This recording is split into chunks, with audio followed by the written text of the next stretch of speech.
May nakita akong TikTok video, meron daw siyang tropang adik, tulak, runner, mayaman, mahirap, at mga atleta.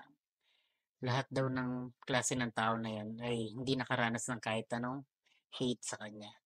Kasi nga naman daw, may kanya-kanya tayong storya sa buhay. At totoo yun. Halos lahat din ng klase ng tao nakasalamuha ko na rin. Katulad ng nag-post. Ang pinagkaiba ko lang kung paano ako nakikitungo siguro. Pinakikisamahan ko lahat pero hindi ibig sabihin na dahil nakisama ako, importante ka na sa buhay ko. Iba ang trato ko sa may halaga sa akin at sa mga pinakikisamahan ko lang. At di yan kaplastikan.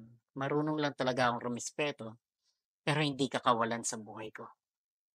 Pero habang binabasa ko mga comments sa video na yon, may tanong na pumasok sa isipan ko. Kung ikaw yung nasa kalagayan ng mga taong sinasabi niya, sino ba talaga ang may tunay na hate sa'yo? Yung taong walang pakialam at hinahayaan ka lang gawin lahat ng gusto mo kahit mali na? O yung taong kahit maging masama siya sa paningin mo, pilit ka pa rin ilalagay sa maayos? Anyway, comment niyo sa ibaba yung sagot niyo sa tanong na to. Baka sakali may matutunan tayo sa bawat isa.